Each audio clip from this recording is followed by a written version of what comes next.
지금으로부터 약 400만 년 전 태초에 지구에 탄생한 최초의 인류 오스트랄로피테쿠스. 탄생 당시 그들은 야생의 그 어떤 동물보다 약했고 모든 동물들의 사냥감에 불과했습니다. 하지만 그로부터 수많은 시간이 흐른 현재 상황은 정반대로 바뀌었죠. 그렇다면 우리가 다른 동물들과 달랐던 이유가 무엇일까? 많은 학자들은 우리 인간만이 지능을 지녔기 때문이라고 말하지만 일부는 이 능력 때문이라고 이야기합니다. 바로 커뮤니케이션 능력, 쉽게 말해 정보 전달 능력이었죠. 우리는 다른 동물들보다 뛰어난 언어로 자신의 경험을 전달했으며 문자와 글을 통해 후대에까지도 그 지식을 전수할 수 있었습니다. 그렇게 오랜 세월 동안 수많은 지식들이 쌓이고 쌓여 2023년 현재 인간은 지구에서 가장 강한 생명체가 되었죠. 그런데 문제는 현재 이 지구에 이 한계를 가볍게 무시해버리는 존재가 나타났다는 건데요. 그 존재는 1초에 수십억 번이 넘는 학습을 하며 우리가 평생토록 암기해도 불가능한 양의 정보를 주입하고 있었습니다. 그리고 그 속도는 날이 갈수록 빨라지고 있었는데요. 그 정체는 바로 인공지능이었죠. 이 인공지능은 분명 언젠가 모든 방면에서 인간을 뛰어넘어 우리를 지배할지도 모릅니다. 그렇다면 과연 우리는 이 인공지능에게 패배하지 않을 수 있을까요? 오늘 방구석에서 알아볼 과학자들이 이야기하는 AI를 이길 유일한 방법, 지금 바로 시작합니다. 챗 GPT, 이미지 인공지능 등 순식간에 나타나 우리의 삶을 조금씩 침범하고 있는 AI. 과학자들은 이들의 발전을 경계하며 조심해야 한다고 입이 닳도록 말하고 있습니다. 이에 몇몇 사람들은 이런 질문을 하기도 합니다. 인공지능이 그렇게 위험할 것 같았으면 미리 대책을 마련했어야 하는 거 아니야? 그럴듯해 보이는 말이긴 합니다. 하지만 아쉽게도 인공지능은 처음 개념이 탄생한 순간부터 지금에 이르기까지 점진적으로 진화해 지금의 수준에 이른 것이 아니었는데요. 다시 말해 인공지능의 개발자 역시 이런 놀라운 발전 속도를 예상치 못했던 것이죠. 제2차 세계대전이 한창이던 1940년대 빼돌린 적국의 정보를 얼마나 빠르게 해독하느냐가 전쟁에서의 승패를 좌우하였습니다. 처음에는 사람들을 모아 일일이 암호를 해독하였지만 암호 체계가 발달함에 따라 이내 한계가 찾아왔고 자연스레 우리는 인간을 대신해서 암호를 해독해줄 수 있는 무언가를 찾기 시작했는데요. 그렇게 머지않아 인공지능이라는 개념이 탄생하게 되죠. 하지만 인공지능을 연구할 때마다 마치 누군가 우리에게 경고라도 하듯 예기치 못한 사태로 중단되며 이 세상의 인공지능은 탄생하기 힘든 것으로 생각되었습니다. 그러나 마침내 딥러닝이라는 신기술이 세상에 알려지며 결국 인공지능이 우리 세계에 강림하고 말죠. 2009년 딥러닝 기술을 눈여겨본 구글은 한 가지 실험을 합니다. 유튜브 영상을 한 장면씩 시청하게 한 뒤 영상 속에서 반복되는 패턴을 찾아내라고 지시했죠. 그러자 곧 학습을 마친 컴퓨터는 반복되는 패턴을 찾아내고야 마는데 그것은 바로 보송보송한 털로 덮인 작은 물체 고양이였습니다. 고양이의 기본적인 모습만을 찾아낸 것이 아니라 고양이의 전반적인 귀여운 모습이나 행동까지 관찰해 유튜브에서 고양이와 비슷한 모양새를 지닌 모든 것을 찾아냈죠. 그렇게 실험은 계속됐고 컴퓨터는 문자와 단어, 사람, 자동차 등 유튜브에 반복해서 올라오는 사물들의 대부분을 찾아내었습니다. 놀랍게도 이들이 컴퓨터에 내린 명령은 단 한 가지, 그저 반복되는 패턴을 찾아라. 이처럼 인공지능은 우리가 정확한 명령을 내리지 않더라도 스스로 학습하며 우리가 내린 추상적인 질문에도 정확한 답변을 내놓을 수 있었습니다. 그렇다면 왜 이제서야 이런 성과를 보인 것일까?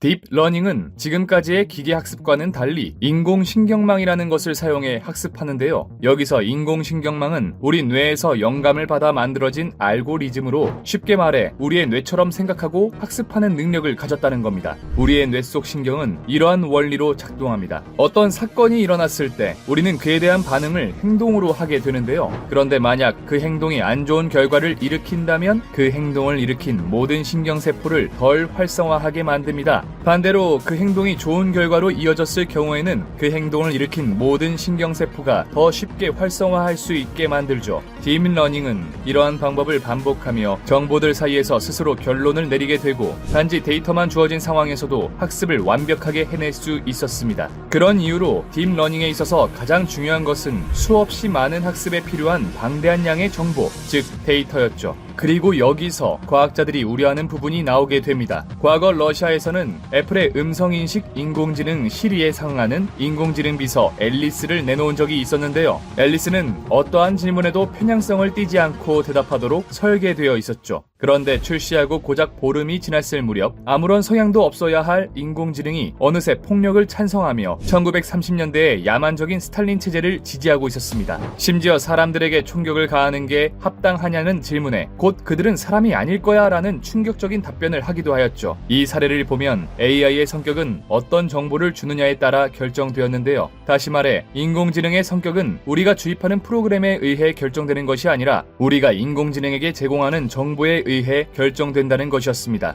만약 인공지능이 굉장히 급진적인 데이터만을 학습해 지구 환경에 있어 인간이 가장 위협적이라는 이유로 인간을 제거하려 한다면 우리는 인공지능을 당해낼 수 있을까요? 그러자 과거 구글의 혁신부서의 총책임자였던 모 가댓은 한 가지 방법을 제안합니다. 그리고 그 방법은 너무나도 간단해서 어처구니가 없을 지경인데요. 바로 인터넷에 부정적인 데이터를 쌓지 말자는 것이었죠. 실제 MIT에서는 편향된 자료에 의해 인공지능이 얼마나 타락할 수 있는가를 보여주려는 목적으로 인공지능 노먼을 발표한 적이 있었는데요. 연구진들은 외국의 유명 커뮤니티 레딧에 올라온 우울한 자료만을 학습시켰고 그 결과 놀랍게도 노먼은 사이코패스가 되어 있었습니다. 만약 이들이 우울한 자료가 아닌 행복한 자료들을 보여주었다면 그때도 노먼이 사이코패스로 진화하였을까요? 현재 세상에 공개된 막강한 AI 챗 GPT는 인터넷에 연결되지 않은 채 2021년 9월 이후의 지식은 제한되어 있지만 유료 구독자를 대상으로 인터넷의 정보를 찾아주는 서비스를 시작한 만큼 인터넷에 있는 정보를 학습하는 것도 시간 문제일 겁니다.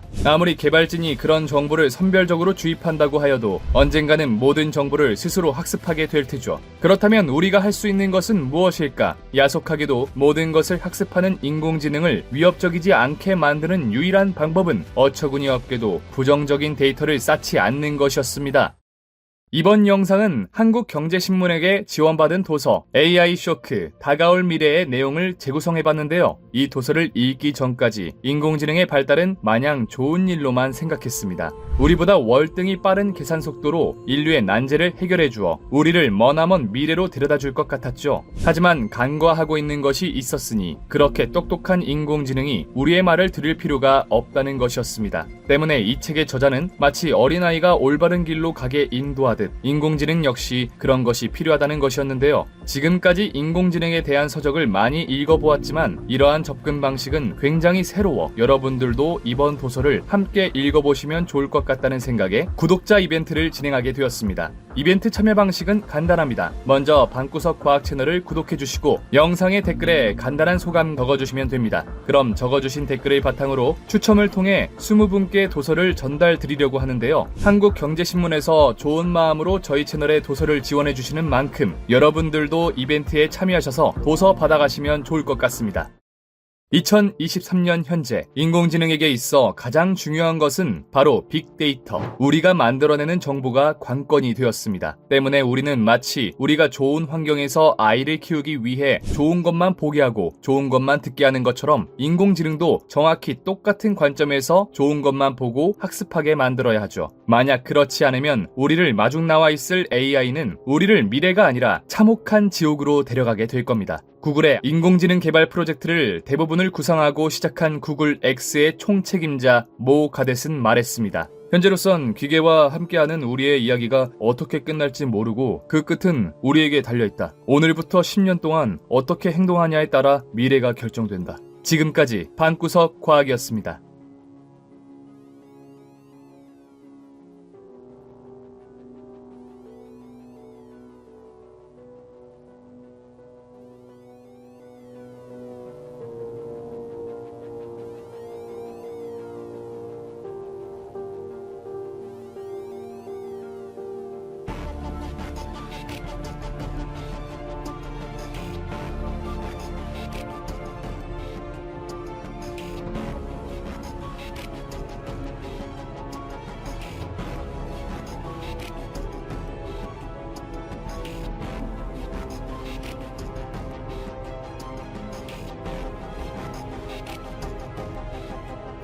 지금으로부터 약 138억 년 전, 태초에 이 세상에는 아무것도 존재하지 않았습니다. 지금도 쉴 새 없이 흐르는 이 시간도, 우리가 존재하고 있는 이 공간도 무엇 하나 존재하지 않았죠. 그런데 그때 갑자기 원인 모를 폭발과 함께 우리 우주의 역사가 시작됩니다. 엄청난 고에너지를 가지고 있던 초기 우주는 엄청난 속도로 팽창하며 공간을 마구잡이로 늘려가기 시작했고, 그와 동시에 엄청나게 많은 수의 물질들을 만들어내며 우주 곳곳에 씨앗을 뿌려나갔죠. 그렇게 우리는 우리 인간이 상상도 하지 못할 정도로 긴 수십억 년의 시간 동안 곳곳에 뿌려둔 씨앗을 통해 별이라는 것을 만들어내었고, 그 결과 약 90억 년 후 이 우주에는 태양이라는 항성 하나가 탄생하게 되죠. 이때까지만 해도 우주에 존재하는 수많은 별 중 하나일 뿐이었던 보잘것없던 항성 태양. 하지만 이내 태양은 자신을 이 우주에서 가장 특별한 존재로 만들어줄 행성 하나를 만들게 되는데요. 바로 우리가 살고 있는 위대한 행성 지구였죠. 태양의 탄생과 함께 이 우주에 태어난 지구는 그 당시 존재하던 수많은 운석들과 충돌하며 점점 오늘날의 모습을 갖춰가기 시작합니다. 그리고 또다시 수십억 년의 세월이 흘러 어느 날, 과거 지구에 부딪혔던 수많은 운석들이 심어놓았던 씨앗 하나가 싹트기 시작하는데요. 그렇게 싹튼 씨앗은 무럭무럭 자라나 어엿한 못부를 갖추기 시작하더니 생명이라는 열매를 맺어내는데 성공합니다. 우연에 우연을 거듭해 탄생한 생명이라는 열매는 오랜 기간 동안 환경에 맞춰 진화하며 수많은 종을 만들어내었고, 결국 지금으로부터 약 400만 년 전 우리 인류의 최고 조상 오스트랄로피테쿠스가 탄생하게 되죠. 이제 갓 지구에 탄생한 오스트랄로피테쿠스에서 지구는 굉장히 무섭고 혼란스러운 곳이었을 겁니다. 하지만 그들은 이 환경을 견디고 버텨내며 엄청난 진화를 이룩하였고, 우주 역사에 비하면 찰나의 순간에 불과한 400만 년 만에 인간은 이 지구의 지배자 자리를 거머쥐는 데 성공하게 되죠. 그렇게 21세기 이 지구에 군림하게 된 인간. 하지만 지구의 모든 것을 얻게 된 인간조차 아직까지 해결하지 못한 의문점이 하나 있었는데요. 과연 나라는 존재는 무엇인가? 나는 어디서 왔으며 왜 존재하는가? 우리 인간이 이 지구에서, 아니 이 우주에서 가장 특별한 이유는 무엇인가? 이러한 질문은 수천 년의 세월 동안 마땅한 답을 찾지 못했고, 결국 인간은 이 지구 밖에서 그 의미를 찾기로 결심합니다. 우리가 살고 있는 이 지구 밖 어딘가에 먼저 태어난 사람에게 이 질문을 한다면 보다 그럴듯한 대답을 얻을 수 있겠다라는 생각이었죠. 하지만 이는 쉽지 않았습니다. 이 지구 밖에도 우리와 같은 생명체가 있을 것이라는 굳은 믿음 아래 시작한 연구였는데, 왜인지 우리 지구 이외의 행성에서는 생명체 하나를 찾아볼 수 없었던 겁니다. 이에 인간은 더욱더 큰 고민에 사로잡히게 되는데요. 왜 하필 우리 지구에만 생명이 존재하는 걸까? 우리 지구가 이토록 특별한 이유가 무엇일까? 그렇게 이 드넓은 우주에서 생명이 존재하는 것은 우리 지구뿐이라는 생각이 굳어지던 그 순간, 한 과학자가 이런 말을 하게 됩니다. 이 넓은 우주에 오직 지구만이 생명의 구역이라면 공간의 낭비가 아닌가.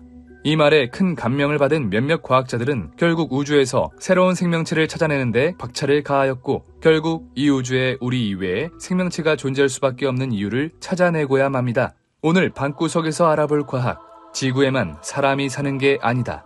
지금 바로 시작합니다.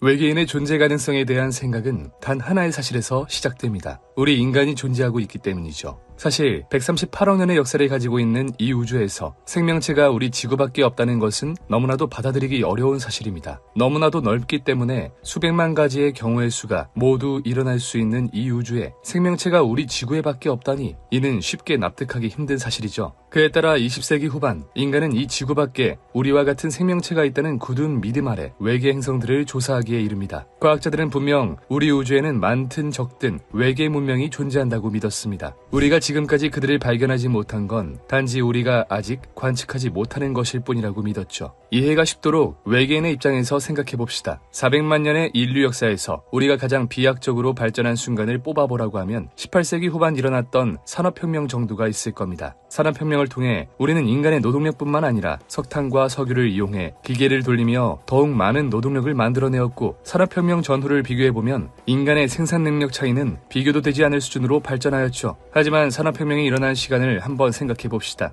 분명 우리 인간은 산업혁명 전과 후를 보면 비교할 수도 없을 정도로 비약적인 발전을 이룩했습니다. 하지만 인간에게 그러한 변화를 가져다준 산업혁명은 고작 200년이라는 시간 정도밖에 걸리지 않았는데요. 이는 다시 말해 우리가 본격적으로 외부의 정보를 알릴 수 있을 정도로 발전하는 데 걸린 시간이 200년 정도이니, 우리 지구로부터 200광년보다 멀리 떨어져 있는 우주에서는 아직 우리의 발전 수준을 알 수 없다는 것이었습니다. 아무리 우리가 엄청 엄청난 발전을 이룩했더라도 정보는 절대로 빛의 속도를 넘을 수 없으니 우리는 이미 200년 전 어마어마한 발전을 이룩하였지만 200년보다 조금 더 긴 시간이 흘러야 외부의 확인이 가능하다는 것이었죠. 만약 지구와 200광년 이상 떨어져 있는 곳이라면 시간은 더욱 많이 필요할 겁니다. 이에 따라 반대로 우리로부터 1000광년 정도 떨어져 있는 행성에서 이웃 외계 문명이 발생한다고 한들 우리는 최소 1000년 정도가 지나야 그 존재를 눈치챌 수 있을 겁니다. 즉 우주는 하염없이 넓고 아직 어리기 때문에 우리가 외계 문명과 접촉하기 어려운 것은 당연하다고 이야기하는데요. 그렇게 과학자들은 이 우주에 생명체가 존재할 수밖에 없다는 생각을 기반으로 우주 밖에서 생명체가 존재할 수 있는 외계 행성들을 찾아 나서기 시작합니다. 우리 지구처럼 너무 덥지도 너무 춥지도 않은 생명 거주 영역 안에 존재하는 것은 물론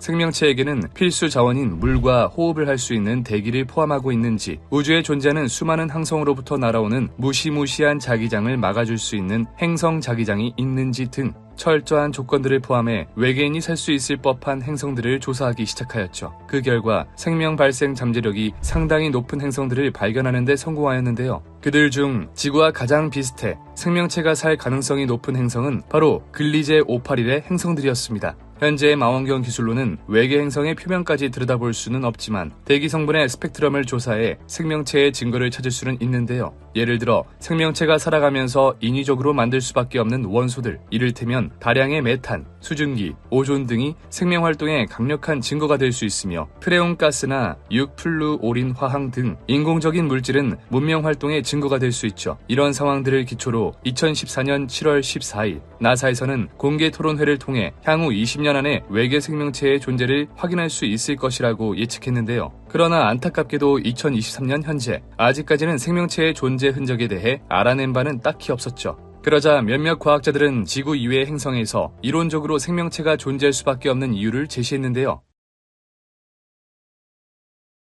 1896년 물리학자이자 전기공학자이던 니콜라 테슬라는 다음과 같은 생각을 합니다. 이 우주에 충분히 발전한 문명이 있다면 그들도 전파를 사용하지 않을까? 쉽게 말해 어느 정도 발달한 문명이라면 우리 인간과 같이 전화, 무선통신과 같이 전파를 사용하지 않을까라는 생각을 하게 되죠. 그렇게 그는 우주에 존재하는 전파를 수신해 분석하면 외계 문명의 존재를 찾을 수 있을 것이라고 제안하였습니다. 그 후로 몇 가지 시도된 적은 있었지만 대개 기술적인 문제로 제대로 실행되지 못하다가 1960년 코넬 대학교의 오즈마 계획이 본격적인 외계 문명 연구의 시작을 끊었는데요. 하지만 1년의 관측 결과 반응이 없어 그대로 폐지될 뻔하였죠. 그런데 1977년 8월 15일 미국 오하이오 주립대 연구진이 전파 망원경 빅2어를 통해 비정상적인 강한 전파를 수신하게 되는데요. 무려 그 수신 시간은 72초. 게다가 그 전파는 10kHz 이하의 매우 좁은 주파수 폭을 가진 전파였는데 이는 자연적으로 발생하기 힘든 굉장히 인위적인 전파였다고 합니다. 이 전파가 잡히고 난 후 흥분의 도가니에 빠진 연구진은 와우 하고 옆에다가 코멘트를 남겼고 이것은 현재 와우 시그널로 불리며 전해져 내려오고 있는데요. 하지만 문제는 이 72초 이후 다시는 잡히지 않았기 때문에 이게 진짜 외계의 신호인지에 대해서는 약간의 이견이 있는 상황입니다.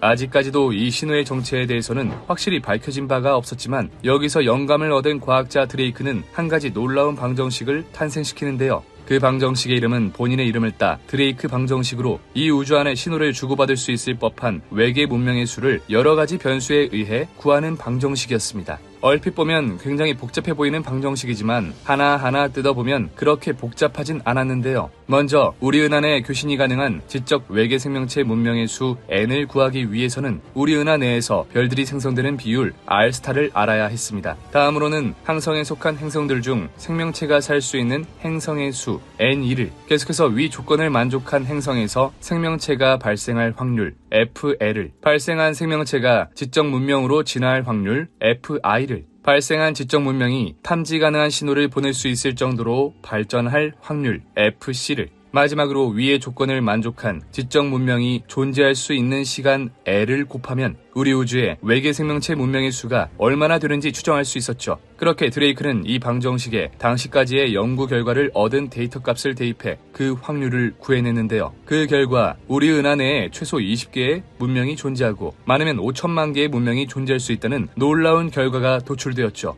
물론 현재 이 결과값만 보면 굉장히 이상하다고 느끼실 겁니다. 이 정도로 문명의 숫자가 많았다면 우리는 진작에 외계 생명체를 발견했을 테니까요. 사실 이 드레이크 방정식에서는 우리가 굉장히 조심해야 할 부분이 있었습니다. 별들이 생성되는 비율, 항성이 항성계를 가지고 있을 확률, 항성에 속한 행성 중 생명체가 살 수 있는 행성의 수까지는 비교적 정확하게 구할 수 있다고 하더라도 그 뒤에 있는 생명체가 발생할 확률, 발생한 생명체가 지적 문명으로 진화할 확률, 모두 우리 인간을 토대로 결론을 내릴 수밖에 없는 값이기 때문에 절대 정확한 값을 얻을 수는 없었죠. 당시 드레이크는 생명이 발생할 수 있는 행성이라면 거의 필연적으로 생명체가 살고 있으며 신호를 보낼 정도로 지적인 생명체까지 발전할 수 있다고 보았는데요. 하지만 오랜 세월 동안 외계 문명의 존재가 발견될 기미조차 보이지 않자 일부 값들을 수정하게 되었고 결국 2012년 업데이트된 데이터를 이용해 나름대로 계산해본 결과 초기 값과는 굉장히 큰 차이를 보이는 2.3의 값을 도출해내게 됩니다. 이 값이 0이 아닌 것에 상당히 놀라울 일이었지만 계속된 후속 연구 결과 0.8이라는 결과값까지 낮아지며 학자에 따라서는 우리와 같은 존재가 우리 은하 내에 살고 있을 가능성은 아예 없거나 반대로 너무 많을 수 있다고 주장하고 있는 중입니다. 이렇게 의견이 큰 폭으로 갈리는 이유는 드레이크 방정식의 마지막 변수인 생명체가 존재할 수 있는 기간 L 때문인데요. 우주 전체에서 실제 생명이 탄생해 지적 생명체로 진화하였으며 탐지할 수 있는 신호를 보낼 수 있을 정도로 발전한 사례는 우리 지구밖에 없는데 문제는 이 지구가 언제 멸망할지 우리는 알 수 없다는 겁니다. 우리는 단지 지구의 수명에 대해만 알 수 있을 뿐 지구온난화, 전쟁 등 우리 인류는 언제 멸망해도 이상하지 않기 때문이죠. 그래서 생명체가 존재할 수 있는 기간 L에 대해서는 단지 우리가 추측할 수밖에 없는 것인데요. 따라서 드레이크 방정식은 수학적으로 외계인이 존재할 가능성을 이야기해주는 수식이라기보다는 그저 외계 문명의 존재 가능성을 따져보기 위해 우리가 주목해야 하는 변수들에 대해 설명해주는 지침서에 가까웠죠. 하지만 여기서 손 놓고 가만히 기다릴 수는 없었으니 몇몇 과학자들은 외계인의 존재 가능성에 대해 조금 더 이론적으로 접근하기로 합니다. 1950년 여름 맨해튼 프로젝트 이후 로스앨러모스에서 점심 식사를 하던 4명의 세계적인 과학자 엔리코 페르미, 에드워드 텔러, 하버트 요크, 에밀 코노핀스키 그들은 우주의 크기와 나이를 고려했을 때 인류 문명과 같은 고등외계 문명의 존재는 당연하다는 의견으로 모였는데요. 그때 페르미가 난데없이 질문을 하나 던집니다. 외계 문명들은 대체 모두 어디에 있기에 보이지 않는 건가? 상상조차 하기 힘들 정도로 방대한 우주의 규모를 생각해보면 인류 문명과 같은 외계 지성체가 세운 외계 문명의 존재는 너무나도 당연해 보입니다. 그에 따라 정말 외계인이 존재한다면 그중 지구 문명보다 먼저 발생해 오랜 시간 존재해온 선구자 문명도 있을 것이고 일부는 이미 지구에 와 있을 겁니다. 그렇기 때문에 페르미는 그들은 어디에 있나 라는 질문을 던진 것이었는데요. 이 넓은 우주에 생명체가 우리뿐이라면 얼마나 큰 공간 낭비겠나 라는 말 역시 사실은 엔리코 페르미가 먼저 이야기했던 것으로 칼 세이건은 자신의 SF 소설 컨택트를 통해 정리한 것이었죠.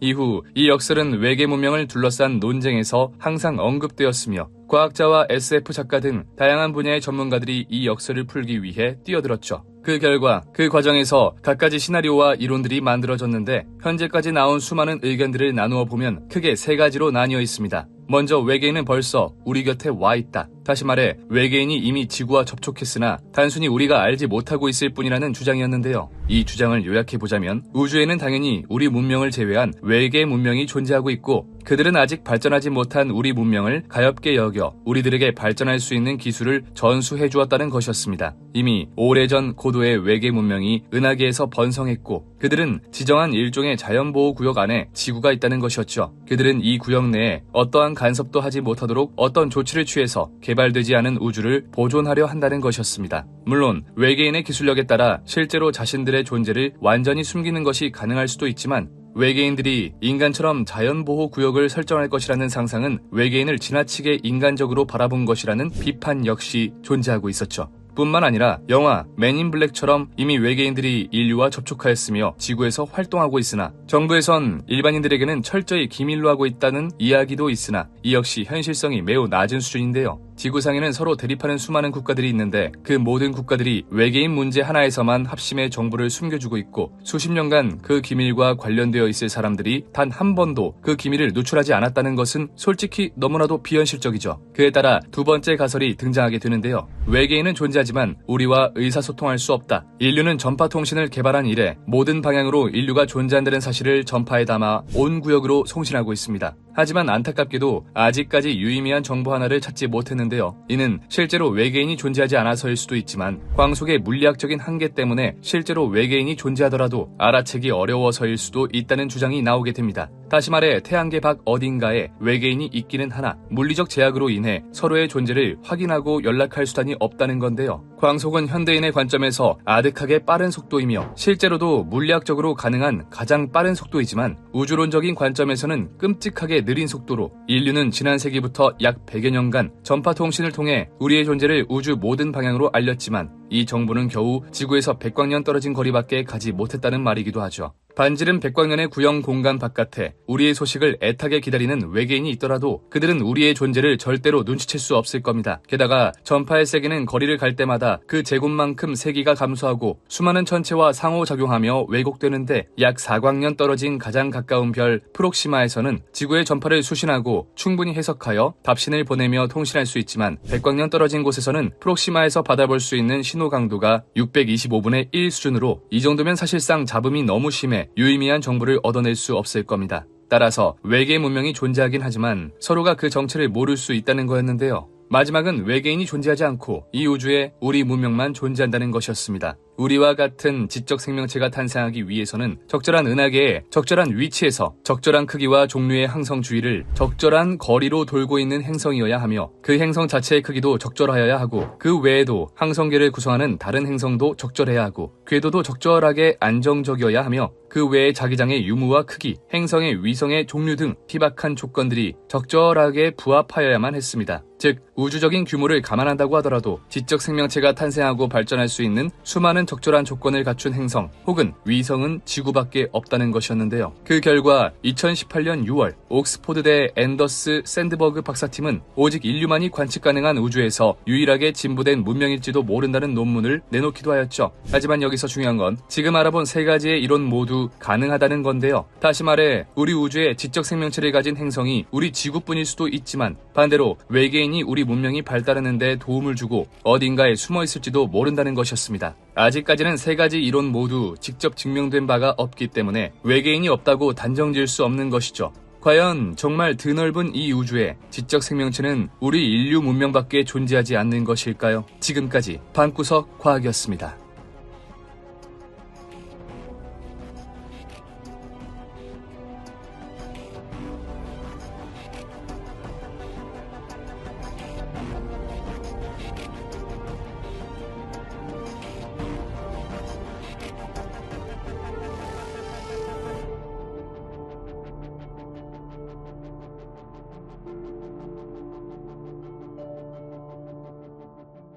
지금으로부터 약 400만 년 전, 이 지구의 탄생에 그 어떠한 생명체보다도 빠르게 지구를 접수한 위대한 생명체 인간.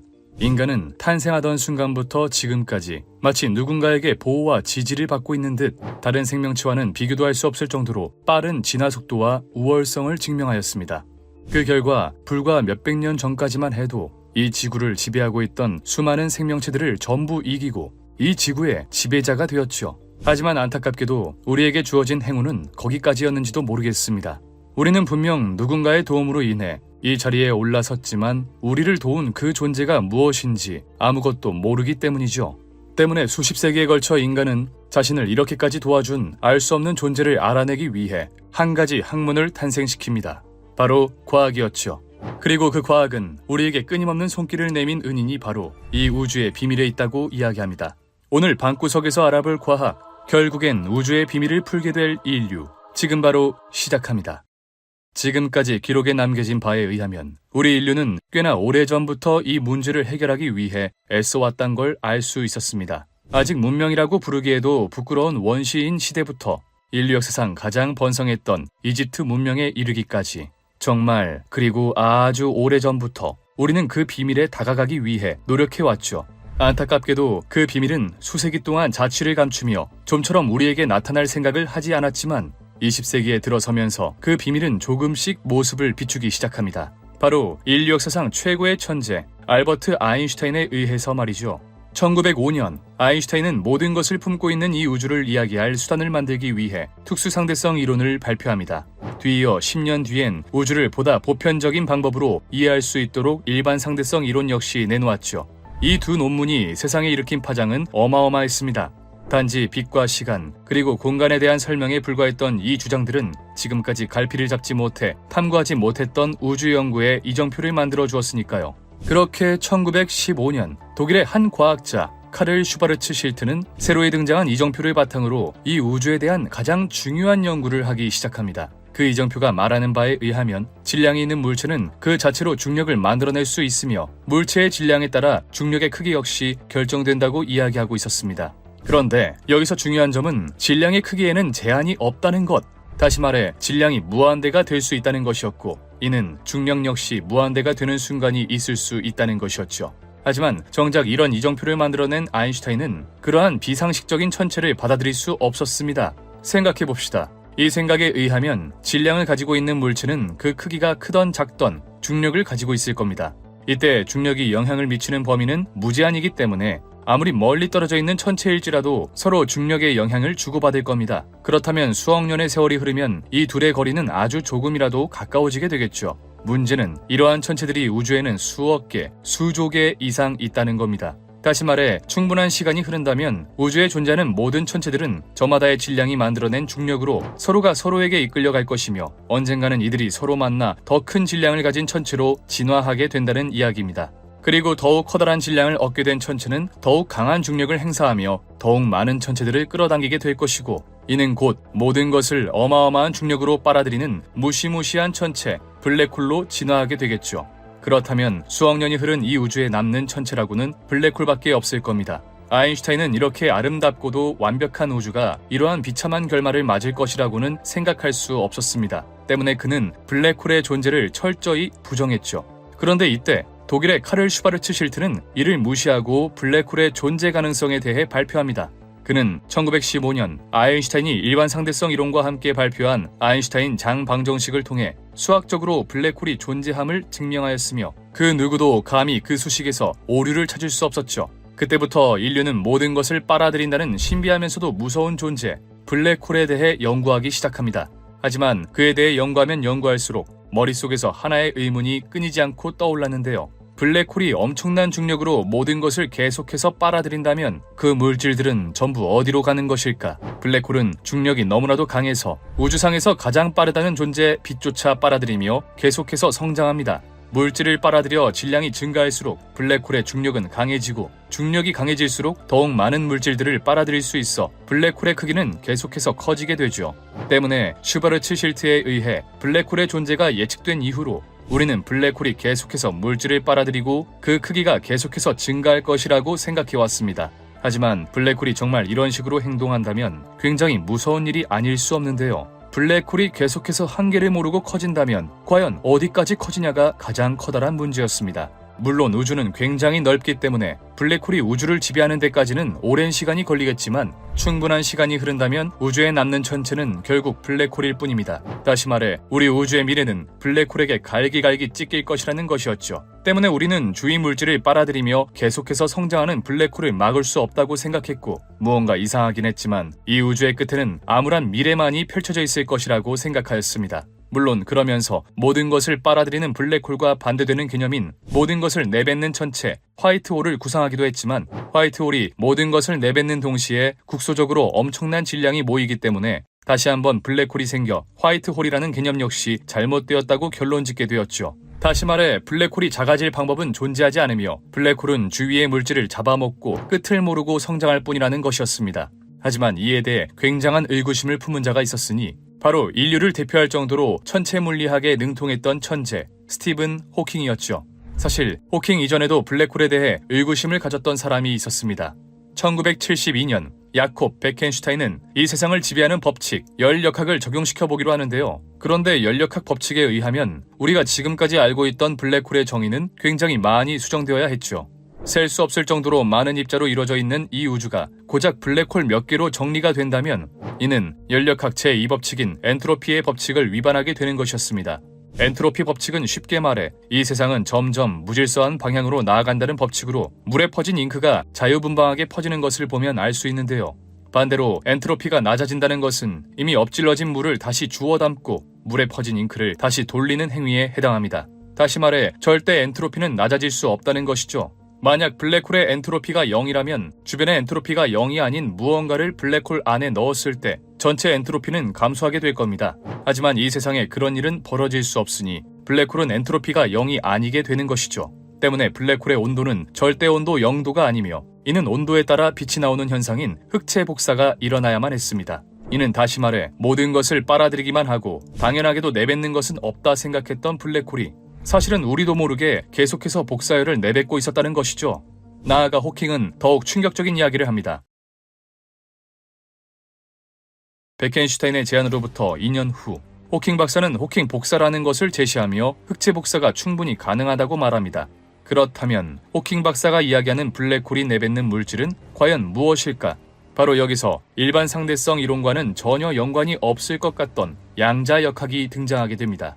이제는 우리 대중들에게 많이 친숙해진 양자역학은 사실 우리가 알고 있는 것보다 훨씬 괴랄한 것들을 품고 있는 학문인데요.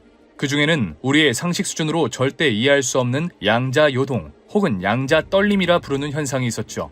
우리는 진공 상태라고 한다면 그 안에 기체조차 존재하지 않는 무의 공간이라고 생각합니다. 보통 공기를 빼 진공 상태를 만든다고 하니 그렇게 알고 있는 것이 당연하죠. 하지만 양자역학에서는 진공 상태에서 우리도 모르게 수많은 것들이 일어난다고 하는데요.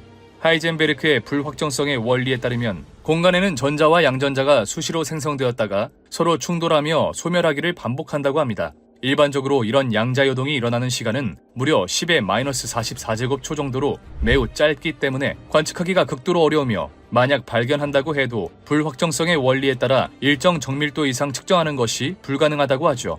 하지만 이 양자요동이 블랙홀의 사건의 지평선에서 일어날 경우에는 이야기가 아주 많이 달라졌습니다. 예를 들어 사건의 지평선 근처에서 양자요동이 일어난다고 생각해봅시다. 양자요동에 의해 양의 에너지를 갖고 있는 입자와 음의 에너지를 가지고 있는 입자가 생깁니다.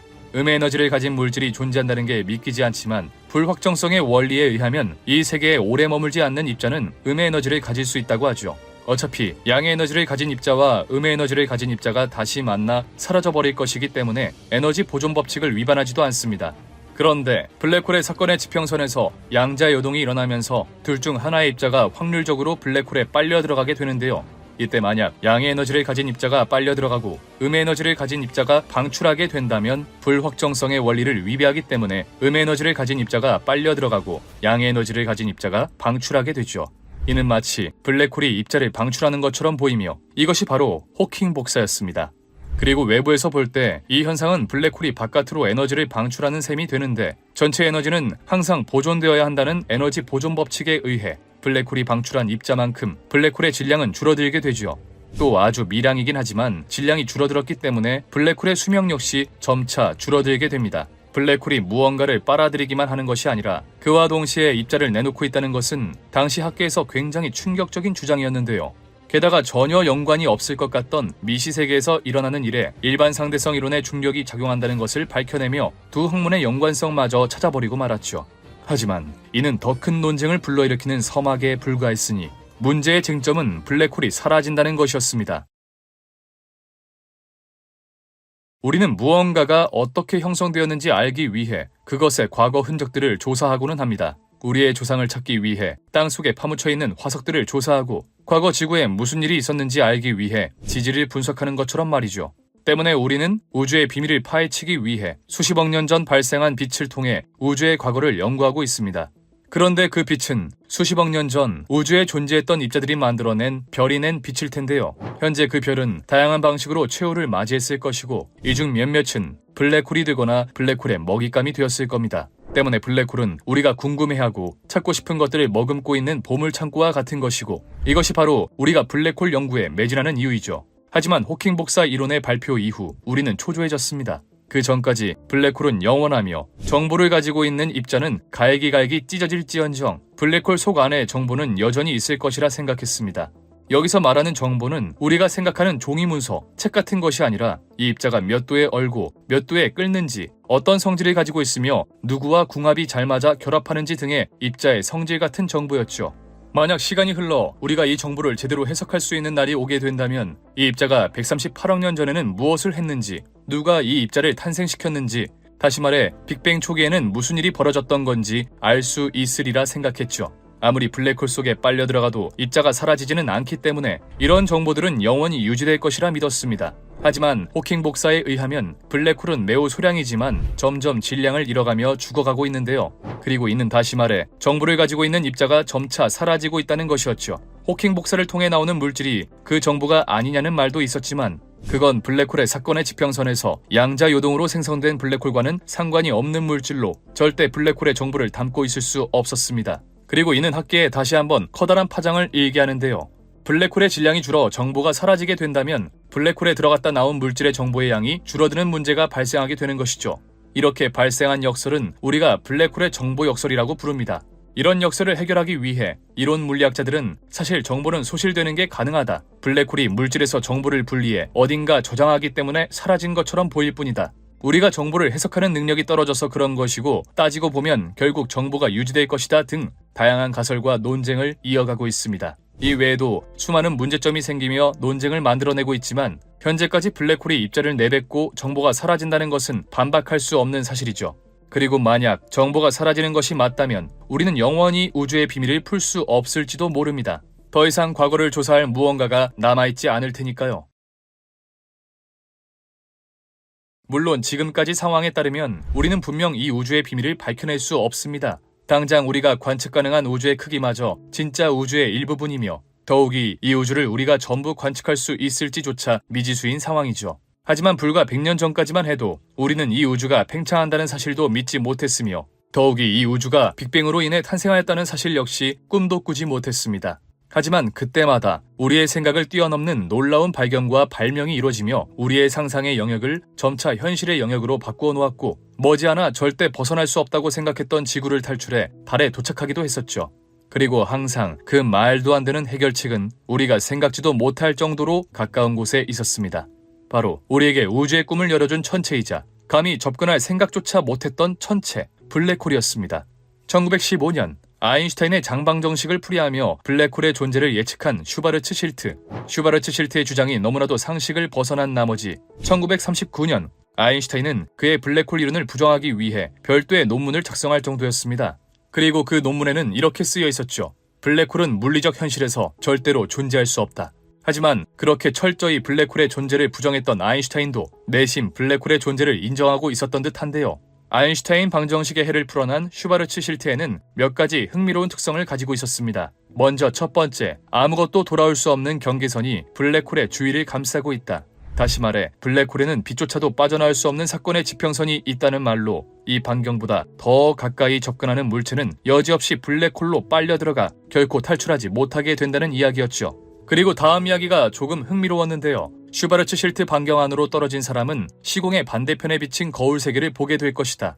블랙홀에 의해 중력이 무한대에 가까워질 때쯤 우주에는 구멍이라고 부를 만한 것이 생기게 되고 만약 그 구멍 속을 볼 수 있다면 그 구멍 속에는 우주의 반대편 모습이 보인다는 것이었는데요. 아인슈타인은 이에 대해 거울 우주는 어차피 소통이 불가능하게 되기 때문에 딱히 개의치 않아 했죠. 왜냐하면 블랙홀 중심부로 보내진 탐사선은 무한한 곡률과 맞닥뜨리게 되는데요. 다시 말해 중력이 무한대가 되어 어떤 물체도 중력을 이기지 못하고 완전히 찌그러지게 되겠죠. 전자들은 원자로부터 떨어져 나가고 심지어 원자 핵 내부에 있는 양성자와 중성자들도 갈기갈기 찢기게 될 겁니다. 이때는 그 어떠한 존재도 우리가 물체라고 부르기 애매해지겠죠.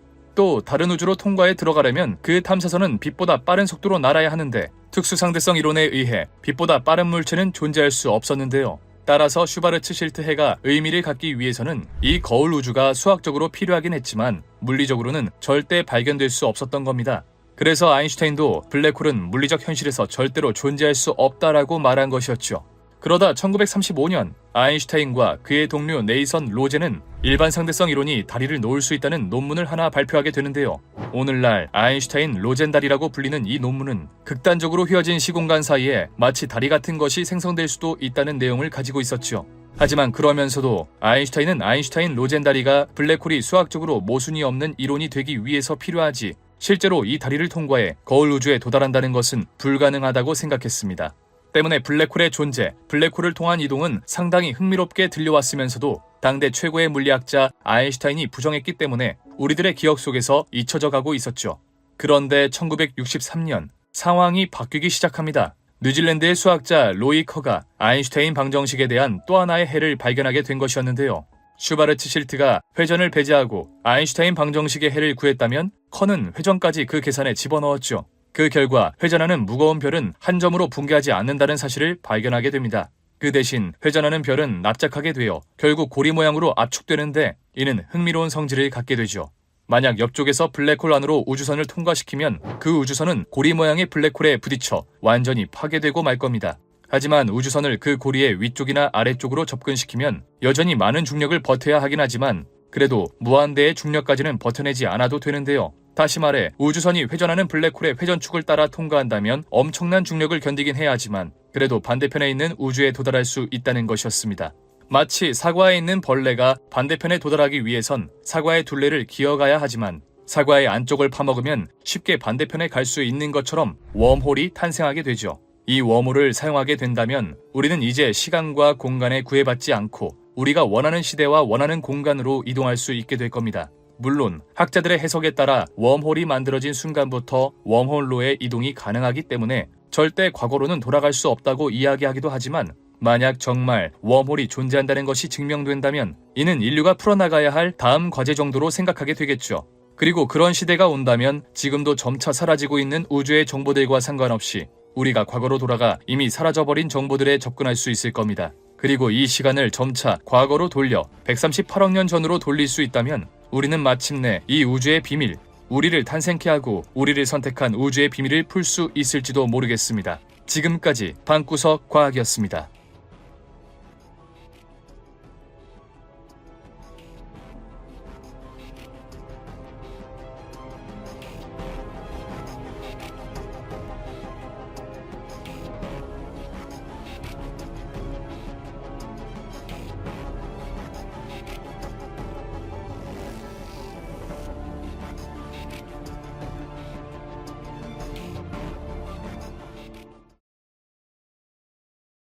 (20세기) 초 상대성 이론을 비롯한 두 가지 논문을 발표하며 일약 스타덤에 오르게 된 천재 알버트 아인슈타인. 대부분 급격하게 떠오른 스타들이 더 이상 빛을 보지 못하는 것과 달리 아인슈타인은 손을 대는 것마다 놀라울 만한 성과를 내며 과학계의 주목을 받았고 이내 인류 역사상 최고의 천재 반열에 오르게 되었죠. 그의 업적이 무엇보다도 주목을 받는 이유는 이때까지 과학자들이 감히 엄두조차 내지 못했던 분야를 그가 개척해 나갔기 때문이었는데 그가 바로 수백만 년간 미지의 영역이었던 우주의 이야기를 풀어나갈 도구를 만들었다는 것이었습니다. 그렇게 아인슈타인은 우주의 이야기를 풀기 위해 우리 주변에서 우주 끝까지 어디에나 존재하는 보편적인 무언가를 탐구하기 시작했고 이내 과학계에서 수백 년간 뜨거운 감자였던 빛에 대한 논쟁을 끝마치게 되었죠. 수백 년간 풀리지 않았던 논쟁이었던 만큼 그 결과는 상당히 놀라웠는데 빛은 입자이면서 동시에 파동일 수도 있다는 것이었습니다.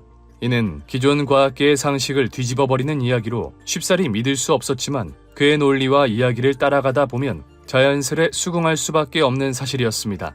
이와 같이 놀라운 사실을 깨닫게 된 과학자들은 지금까지 손도 대지 못하고 있던 빛에 대해 더욱 파고들어 연구하기 시작하였고 그중 여기서 큰 영감을 얻은 데이비슨과 거머 박사는 빛의 파동성을 밝혀냈던 토마스 영의 이중 슬릿 실험을 통해 더더욱 놀라운 사실을 밝혀내는데 성공하고야 맙니다. 그것은 바로 빛뿐만 아니라 물질 역시 파동의 성질을 가지고 있다는 것이었죠.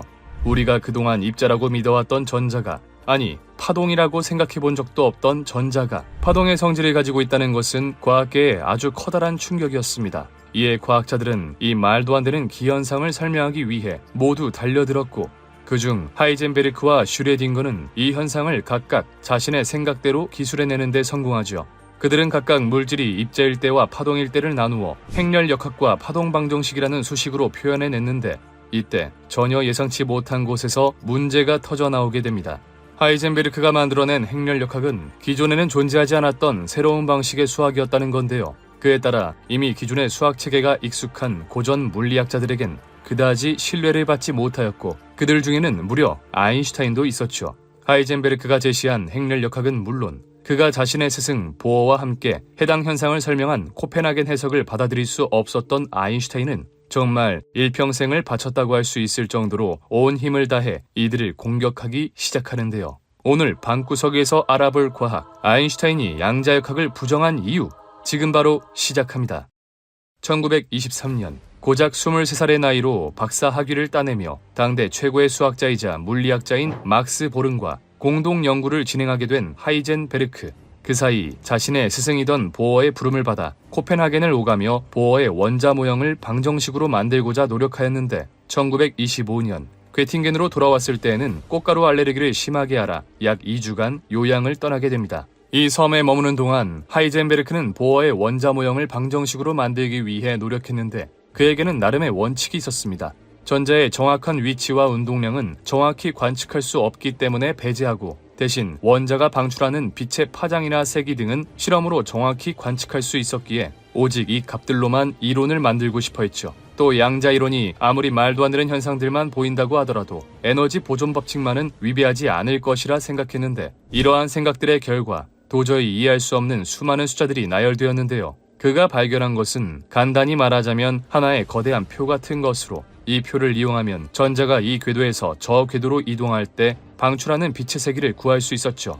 물론 그 과정에서 에너지 보존 법칙도 성립함을 확인할 수 있었습니다. 문제는 이 표를 이용한 계산이 도저히 이해할 수 없는 기묘한 성질을 가지고 있다는 것이었는데 곱하기의 순서로 바꾸면 전혀 다른 결과가 나왔던 겁니다. 1에서 1을 곱하나 2에서 1을 곱하나 값은 동일하게 2가 나와야 하는데 1에서 2를 곱할 땐 2가 나오고 2에서 1을 곱할 땐 마이너스 2가 나오는 식이었죠. 결국 하이젠베르크는 요양을 마친 뒤 곧바로 괴팅겐으로 달려가 막스 보른에게 이 문제를 이야기했는데요. 하이젠베르크의 결과를 받아든 보른 역시 처음에는 기묘한 수학 규칙을 이해하지 못했지만 얼마 지나지 않아 그 정체를 꿰뚫어 보게 됩니다. 바로 그것이 행렬의 곱셈이었던 것이죠.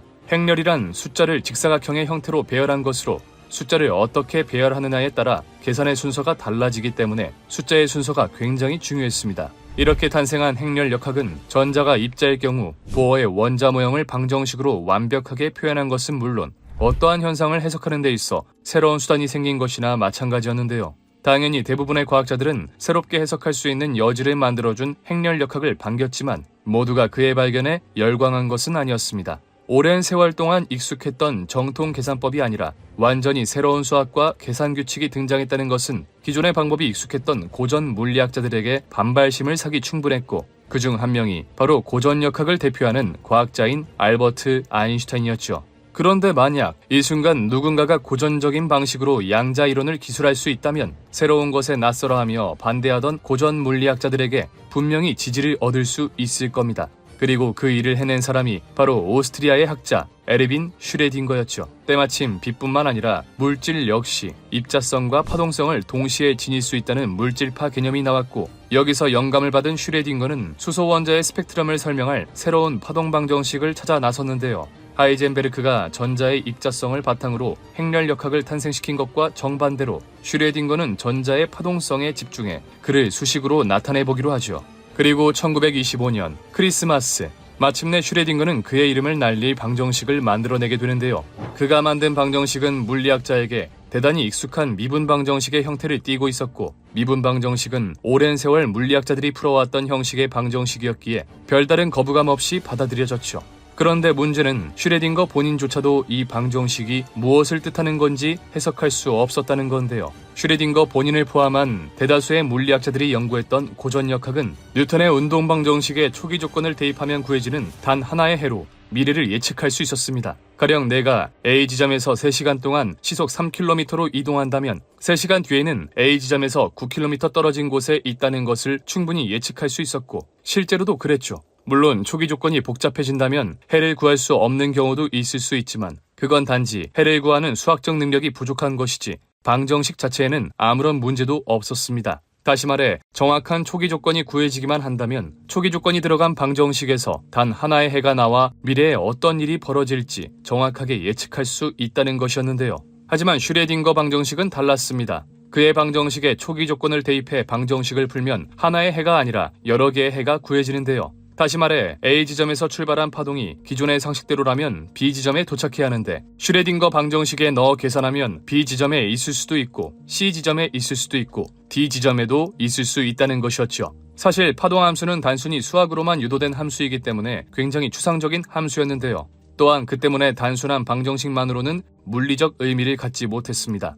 하지만 여기서 한 남자가 등장하게 되는데 바로 하이젠베르크가 핵연력학을 완성하는 데 큰 도움을 주었던 위대한 수학자이자 물리학자 막스 보른이었습니다. 막스 보른은 슈레딩거의 방정식을 보고 무언가 부족함을 느꼈습니다. 분명 파동의 성질을 바탕으로 만들어낸 방정식인 만큼 물리학적 의미를 지니고 있을 것 같았죠. 그렇게 몇 날 며칠을 고민하던 보른은 마침내 이 방정식의 의미를 깨닫게 되는데 그는 슈레딩거 파동 방정식의 절대값을 취하고 이를 제곱해 어디선가 본 적이 있는 그래프를 만들어내는데요. 이것은 바로 입자가 존재할 확률 밀도, 즉 입자가 그 위치에서 발견될 확률을 의미했습니다. 상자 속에 전자가 하나 있다면 전자는 파동성을 가지므로 특정 범위를 가지고 넓게 퍼져 있는데요. 전자가 상자의 모서리 끝에 있을 수도 있고 상자의 정가운데에 있을 수도 있고 애매한 공간이 있을 수도 있었습니다. 모든 것은 확률에 불과했죠. 하지만 정작 이 방정식을 만든 슈레딩거는 이러한 결과를 납득할 수 없었는데요. 항상 정확한 값만을 추구해왔던 고전역학 학자들에게 전자가 특정한 곳에 있다는 것을 확률로밖에 구할 수 없다는 것은 도저히 이해가 불가능한 상황이었습니다. 때문에 슈레딩거는 자신이 만들어낸 논문이 확률이라는 그저 운에 의존하는 결과를 만들어냈다는 것을 받아들일 수 없었고 이런 터무니없는 주장을 하는 학자들을 비판하기 위해 한 가지 사고 실험을 진행하게 되는데요. 그것이 바로 그 유명한 슈레딩거 고양이였죠. 슈레딩거의 파동 방정식을 변형하여 전자가 어디에 있을지 확률적으로 알 수 있는 확률 밀도 함수를 만든 막스 보른. 하지만 정작 슈레딩거는 자신의 식을 해석해준 막스 보른을 탐탁치 않아 했는데요. 모든 값이 정확하게 딱 떨어지는 고전역학의 세상에서 어떠한 값이 확률적으로 존재한다는 것은 거의 도박이나 다름없는 수준이었죠. 때문에 끝내 막스 보른을 이해하지 못한 슈레딩거는 편지를 한 통 보내기도 했는데 저는 박사님을 정말로 존경하지만 박사님의 견해는 존경하기 힘듭니다. 박사님은 역사의 심판이 걱정스럽지 않으십니까? 인류가 박사님의 어리석은 판단에 굴복할 것이라고 정말로 확신하십니까? 라며 사실상 막스 보른의 연구를 전혀 존중하고 있지 않은 태도를 보여주었죠. 뿐만 아니라 1926년에는 슈레딩거와 함께 막스 보른의 이론을 인정하지 못했던 당대 최고의 물리학자 아인슈타인 역시 그에게 편지를 한 통 썼는데 그중 한 구절이 지금까지도 전해져 내려오며 양자역학을 상징하는 하나의 캐치프레이즈가 되었죠. 양자역학은 확실히 인상적입니다. 하지만 나의 내면의 목소리는 그것이 아직 진짜 아니라고 말하고 있습니다. 그 이론은 많은 것을 말하고 있지만 실제로는 근본적인 비밀에 더 가까이 다가가지는 않는 것 같습니다. 나는 그분이 주사위 놀이를 하고 있지 않다고 확실하고 있습니다. 다시 말해 이 세상은 절대 확률에 의지해 만들어지지 않았으며 또 그래서도 안 된다는 아인슈타인의 생각이었습니다. 결국 1935년 슈레딩거는 점점 입지를 넓혀가는 양자역학을 비판하기 위해 한 가지 사고 실험을 진행하게 됩니다. 우선 절대 안을 들여다볼 수 없는 상자 하나를 준비합니다. 완전히 밀폐되고 불투명한 상자 안에 고양이와 독극물이 담긴 병을 집어넣고 망치와 연결되어 있는 방사능을 검출하는 장치, 개수기도 추가로 집어넣습니다. 그리고 이 개수기 위에는 1시간에 50%의 확률로 핵이 붕괴해 알파선을 방출하는 우라늄 입자가 놓여 있는데요. 만약 1시간이 지나 우라늄 입자가 절반의 확률로 붕괴된다면 그로 인해 방출된 방사선이 개수기에 검출되어 그와 함께 연결되어 있던 망치가 독극물이 들어있던 병을 부수게 될 겁니다. 그리고 여기서 우리의 상식대로라면 독극물을 먹은 고양이는 당연히 죽어 있어야 할 텐데요. 하지만 양자역학을 주장하는 코펜하겐 학파에 의하면 이 상자를 열어보기 전까지는 고양이의 상태를 단언할 수 없다고 합니다. 다시 말해 상자를 열어 고양이 죽어 있거나 살아있는 모습을 보지 않는 이상 우리는 이 상자 안에 고양이가 어떤 모습을 하고 있는지 알 수 없는 것은 물론 1시간이 아니라 10시간, 100시간이 흘렀더라도 우리는 고양이가 죽어 있다는 것을 보지 않았기 때문에 상자 안에 있는 고양이는 살아있으면서도 또 동시에 죽어 있는 상태가 중첩되어 있다고 설명합니다. 그리고 우리가 상자를 여는 순간 살아있거나 죽은 상태 둘 중 하나가 관측되는 것이라고 이야기했죠. 또 만약 우리가 영원히 상자를 열지 않는다면 고양이가 살아있는지 죽어있는지 영원히 결정되지 않는다고 합니다. 우리가 듣기에도 이러한 사실은 쉽게 납득하기 힘들었는데요. 이는 사고 실험을 제안한 슈레딩거에게도 마찬가지였습니다. 고양이가 살아있으면서도 죽어있는 순간이 중첩되어 있다. 분명 독극물을 맞았으면 죽었을 거고 맞지 않았으면 살았을 텐데 삶과 죽음이 공존한다는 게 상식적으로 이해가 되지 않는 부분이죠. 자, 도저히 받아들일 순 없지만 미시세계에서는 그러한 일들이 벌어진다고 쳐봅시다. 그런데 미시세계에서 중첩현상이 일어난다면 미시세계가 모인 거시세계에서도 마찬가지로 중첩현상이 일어나야 할 겁니다.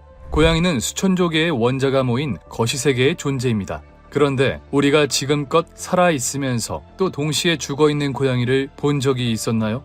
때문에 슈레딩거는 거시세계에서는 절대로 이러한 일이 벌어진 적도 벌어질 수도 없으며 거시세계에서 중첩현상이 일어날 수 없기 때문에 미시세계에서도 마찬가지로 중첩현상이 일어날 수 없다고 주장하였죠. 그러나 꽤나 그럴듯해 보이는 주장에 코펜하겐 학파의 해석은 무너지는 듯 하였습니다. 하지만 왜인지 코펜하겐 학파는 절망하기는커녕 오히려 좋아했는데요. 코펜하겐 해석의 허점을 발견하기 위해 만들었던 슈레딩거의 고양이 사고 실험이 되려 양자역학의 진수를 보여주는 실험이었다며 그를 극찬하기에 이르렀습니다. 기존 양자역학에서 이야기하던 전자가 확률적으로 존재할 수 있다는 설명은 양자역학의 개념을 처음 들은 사람들에게는 너무나도 생소한 이야기였습니다. 애초에 물질이 파동이 될 수 있다는 것조차 아직은 생소했는데 그 물질이 존재하는 것도 확률에 따라 달라진다고 하니 도저히 이해가 되지 않았죠. 하지만 슈레딩거의 고양이 사고 실험은 이런 사람들에게 양자역학이 무엇인지 아주 쉽게 알려주었습니다. 뿐만 아니라 미시세계와 거시세계라는 말을 언급하며 미시세계와 거시세계 사이의 연관성을 처음으로 제시하였는데요. 그렇게 양자역학을 비난하려 했던 슈레딩거는 의도치 않게 양자역학의 부족한 부분을 보완해 주었죠. 하지만 아직 양자역학이 넘어야 할 큰 산이 있었으니 지금까지는 입을 꾹 다물고 있었던 가장 위험한 인물 아인슈타인이었습니다.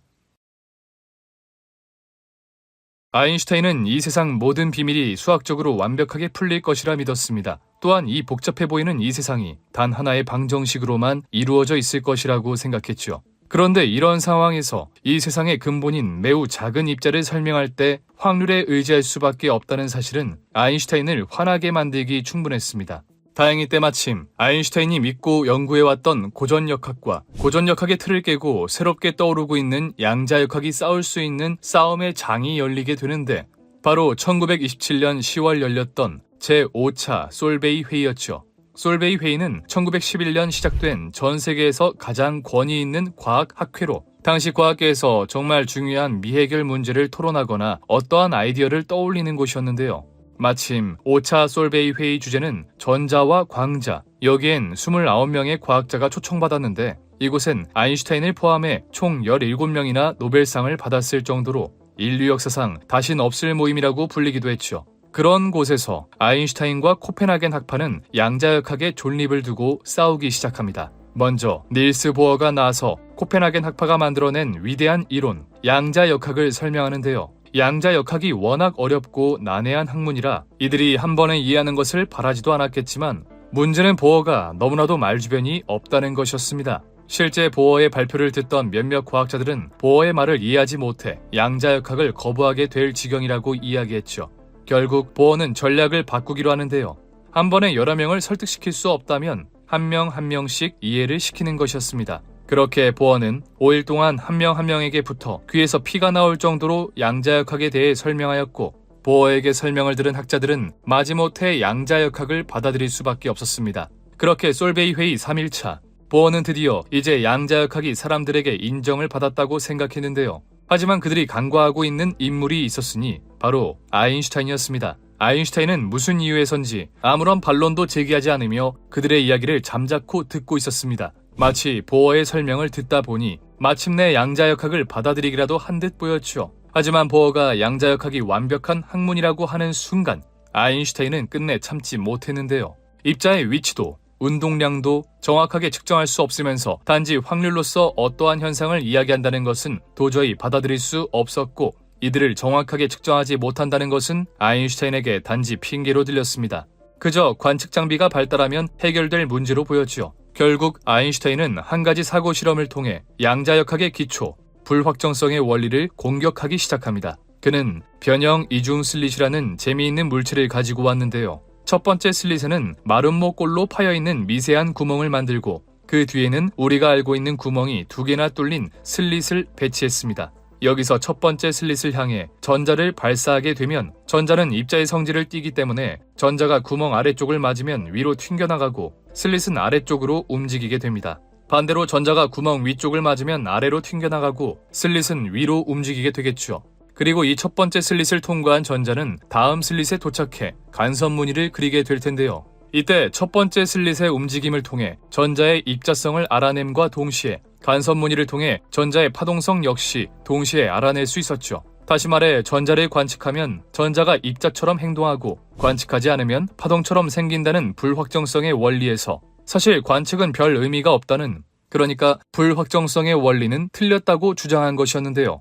꽤나 날카로운 질문에 당시 학회에 있던 학자들은 양자역학이 이렇게 몰락하는 줄 알았죠. 하지만 보어는 당황하지 않고 아인슈타인의 사고 실험을 정면으로 반박하였는데요. 아인슈타인이 제시한 사고 실험에 의하면 전자를 발사하기 전 첫 번째 슬릿은 그 어떠한 미세한 움직임도 보이지 않고 가만히 정지해 있어야 했습니다. 첫 번째 슬릿의 정확한 위치를 알아야 정교한 실험이 가능해지고 정확히 정지해 있어야 실험에 영향을 주지 않을 수 있기 때문이었죠. 하지만 불확정성 원리에 의하면 위치와 운동량을 동시에 아는 것은 불가능했는데요. 그런데 아인슈타인의 사고 실험을 진행하기 위해선 정확히 정지해 있는 슬릿이 필요했고, 이는 다시 말해 첫 번째 슬릿의 위치와 운동량을 모두 알고 있다는 뜻이었죠. 결국 아인슈타인 사고 실험의 전제부터가 불확정성의 원리를 위반하고 있었던 겁니다. 그렇게 양자역학을 무너뜨릴 생각에 들떠있던 아인슈타인은 생각지도 못한 보어의 방어에 철저히 무너져 내리고 말았고, 제5차 솔베이 회의는 보어의 승리로 돌아가게 되었죠. 하지만 그럼에도 아인슈타인은 양자역학을 인정할 수 없었는데요. 결국 양자역학을 무너뜨리는 데 실패한 아인슈타인은 다음 회의를 기약하며 칼을 갈게 됩니다. 그리고 3년 뒤 열린 제6차 솔베이 회의. 여기서 아인슈타인은 양자역학을 완전하게 무너뜨려 버리기 위해 정교한 사고 실험을 다시 가지고 오는데요. 이 사고 실험은 보어를 마치 꿀먹은 벙어리 마냥 만들었고, 양자역학은 탄생 이래 최고의 위기를 맞이하게 됩니다. 다음 방구석에서 알아볼 과학, 양자역학의 위기입니다. 지금까지 방구석 과학이었습니다.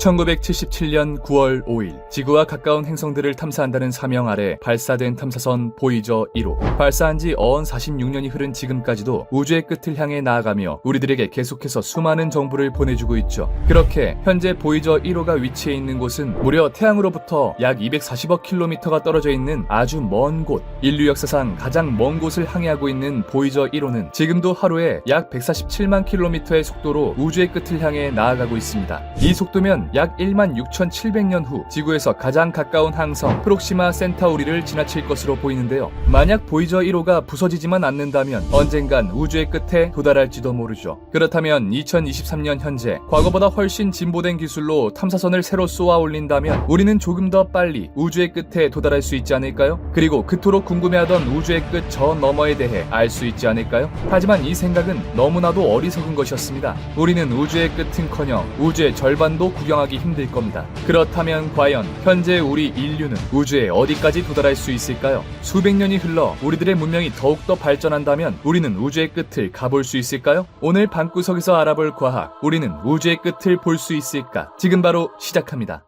우주에 관해 대부분의 사람들이 제일 궁금해하는 질문은 아마 다음과 같을 겁니다. 우주는 끝이 있는가? 인류의 탄생 이래 가장 오랫동안 인간을 괴롭혀온 질문으로 절대 풀리지 않는 수수께끼 중 가장 중요한 것이라고 해도 과언이 아니죠. 불과 100년 만에 산업혁명으로 지구 역사의 패러다임을 바꿔놓고 각종 기계들과 고성능 AI를 만들며 다시 한번 과학의 혁명을 일으켰지만 우리는 아직도 이 질문에 대해 어떤 명쾌한 해답도 내놓을 수 없습니다. 우주의 끝에 가보기는커녕 우주의 끝이 있는지 관측할 수 없으니 말이죠. 관측 가능한 우주, 우주에 관심 있으신 분들이라면 이 단어에 대해 정말 많이 들어보셨을 겁니다. 말 그대로 우리가 관측할 수 있는 우주를 가리키는 단어로 과거에 출발했던 빛이 언젠가는 지구에 도달할 가능성이 있는 곳들을 의미합니다. 그 덕에 우리는 수십억, 수백억 광년 떨어진 곳의 우주를 관측하며 우주 탄생의 역사에 대해 조사하고 우리 별들의 미래를 알 수 있는 것이죠. 그렇게 현재 우리가 관측 가능한 우주의 크기는 반지름이 465억 광년인 구 형태일 것이라고 이야기합니다. 그렇다면 우리는 왜 465억 광년보다 멀리 떨어져 있는 곳의 우주는 관측하지 못할까? 당연히 465억 광년 뒤에도 우주는 존재하고 있습니다. 하지만 우리가 우주에 대해 생각할 때 절대 간과하지 말아야 할 중요한 사실이 하나 있는데요. 바로 우주는 팽창한다는 것이죠. 아인슈타인을 시작으로 수많은 과학자들은 우주의 형태에 대해 연구하기 시작했고, 허블이 은하가 후퇴하고 있다는 걸 밝혀내며 우리는 우주가 팽창한다는 것을 알게 되었습니다.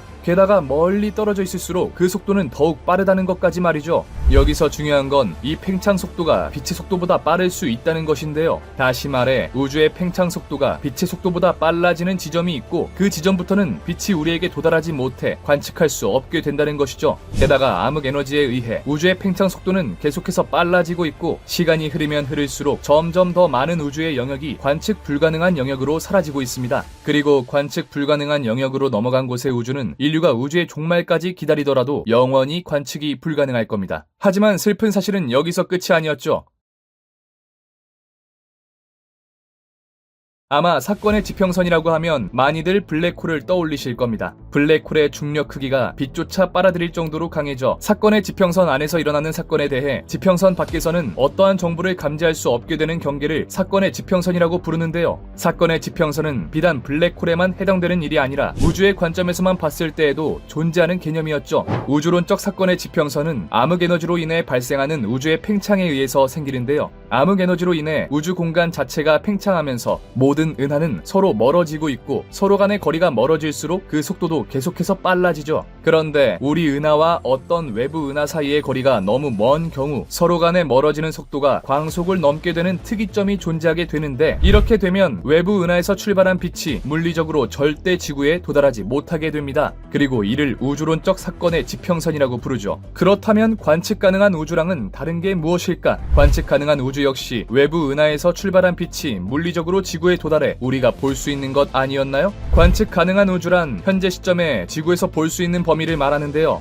관측 가능한 우주 내의 은하들을 우리가 볼 수 있는 이유는 그 은하들에서 빛이 출발하는 당시까지만 해도 그 은하는 우리의 우주론적 사건의 지평선 내부에 있었기 때문입니다. 쉽게 말해 현재 우리가 볼 수 있는 외부 은하의 빛은 우주가 팽창하기 전 우주론적 사건의 지평선 안에 있었던 은하가 빛을 내줬기 때문이고, 그로부터 수십억 년의 시간이 흘러 우리 지구에 닿게 된 것이었습니다. 하지만 그 수십억 년의 시간 동안 우주가 팽창하며 그 빛을 쏴줬던 은하는 엄청나게 멀어져 버렸고, 우리는 2023년 현재 그 은하가 내는 빛 대신 수십억 년 전 그 은하가 냈던 빛만 관찰할 수 있는 겁니다. 다시 말해 지금 우리 눈에 들어오는 빛은 그 은하가 수십억 년 전에 내뿜은 과거의 빛이며, 그 은하가 내뿜는 빛은 영원히 우리에게 도달할 수 없게 된다는 건데요. 때문에 우주론적 사건의 지평선은 관측 가능한 우주의 크기보다 훨씬 작습니다. 약 133.7억 광년이라는 크기 역시 굉장히 넓어 보이지만, 이는 관측 가능한 우주 전체의 6%에 불과하며 나머지 94%는 우리에게 과거의 모습만을 보여줄 뿐 현재 그들이 어떻게 변하고 있는지는 알 수 없습니다. 그렇다면 이 사실과 우리가 우주의 끝을 향해 나아가는 것은 도대체 무슨 상관이 있다는 걸까? 인류는 우주 어디까지 나아갈 수 있는가? 아인슈타인의 상대성 이론에 의하면 우리가 존재하는 우주상에서 빛보다 빠른 물질은 존재할 수가 없습니다. 앞으로 인류가 그 어떤 노력을 하던 빛보다 빠른 무언가를 만들어낼 수는 없다는 말이죠. 그런데 아까 우주론적 사건의 지평선에서 약 133.7억 광년을 넘어선 시점부터는 그곳에 존재하는 은하가 아무리 열심히 빛을 방출하더라도 암흑 에너지에 의한 우주 팽창으로 은하가 점점 멀어져 우리에겐 수십억 년이 흘러도 닿을 수 없다고 말했었는데요. 다시 말해 이는 우주상에서 가장 빠르다는 물질 빛조차도 약 133.7억 광년을 넘어선 시점부터는 우주론적 사건의 지평선 이후에 있는 은하에 도달하지 못한다는 이야기입니다. 만약 현재 인류가 빛의 속도에 가까운 탐사선을 만들었더라도 우리 인류의 한계는 약 133.7억 광년이라는 것이죠.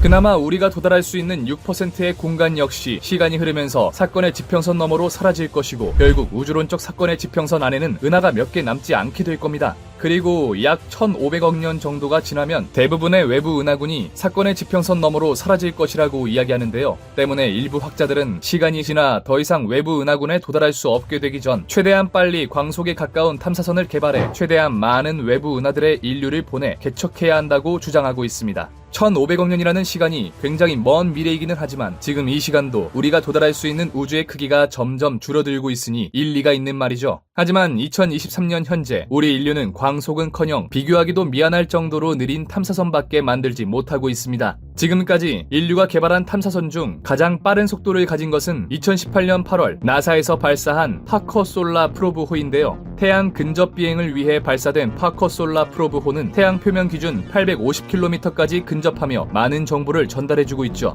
하지만 태양의 엄청난 중력을 견디기 위해서는 그에 반대되는 힘인 원심력을 만들어 주어야 하는데요. 그러기 위해선 엄청난 속도로 태양을 공전하여야 하고 그 속도가 무려 초속 163km, 시속 58만 6,000km라고 합니다. 그리고 2024년엔 조금 더 태양에 가까이 가기 위해서 시속 69만 km를 도전하고 있다고 하죠. 여기까지만 보면 우리 인류의 과학기술도 상당히 많이 발전한 것 같아 보입니다. 시속 69만 km라니 2에서 3초 정도면 서울에서 부산을 주파할 수 있는 어마어마한 속도이죠. 하지만 빛의 속도에는 턱없이 미미한 수치였습니다. 빛은 시속 11억 km 정도로 우리가 가장 빠르다고 자랑하는 파커 솔라브 프로브호는 광속의 발끝에도 미치지 못했는데요. 광속의 1%는커녕 약 0.06%밖에 도달하지 못했죠. 우리 태양계가 속해 있는 국부 은하군에서 가장 가까운 마페이 은하군조차 1100만 광년이 떨어져 있는데 그런 상황에서 우리가 외부 은하군의 문명을 퍼뜨린다는 것은 거의 불가능이나 다름없을 겁니다. 이는 다시 말해 우리가 빛의 속도에 근접한 탐사선을 만들지 못한다면 우주의 끝은커녕 우리 태양계가 속해 있는 국부 은하단조차 벗어날 수 없을지도 모릅니다. 우주의 절대 진리인 빛보다 빠른 물질을 만들어내거나 차원을 넘나들 수 있는 웜홀을 발견하지 않는 한 말이죠. 그리고 만약 우리가 다른 은하군으로 문명을 퍼뜨리는 것을 실패한다면 우리는 영원히 우리 국부 은하군에 갇혀 우주에 대해 그릇된 생각을 하게 될지도 모릅니다. 우주에는 원래 우리 은하군밖에 존재하지 않는다. 우주는 팽창하지 않는다. 우주에서 유일한 생명체는 우리밖에 없다라고 말이죠. 400만 년의 인류 역사 동안 엄청난 과학적 발전을 이뤄내며 우주의 진리에 가까워지고 있는 인류. 하지만 정작 우주의 본질에 대해 다가가려고 하면 할수록 우리는 인류의 무능에 대해 더욱 자세히 알아가고 있습니다. 지금부터 우리가 어떤 행동을 하던 우리는 우주의 끝에 도달하지도 못할 것이며 영원히 우주 탄생의 미스테리를 풀 수 없을지도 모르죠. 우리는 과연 이 우주의 비밀을 밝힐 수 있을까요? 우주 탐사의 길을 연 인류 최고의 천재 알버트 아인슈타인은 말했습니다. 나는 이러저러한 현상이나 이러저러한 원소의 스펙트럼에 관심이 없다. 나는 조물주의 생각을 알고 싶다. 지금까지 방구석 과학이었습니다.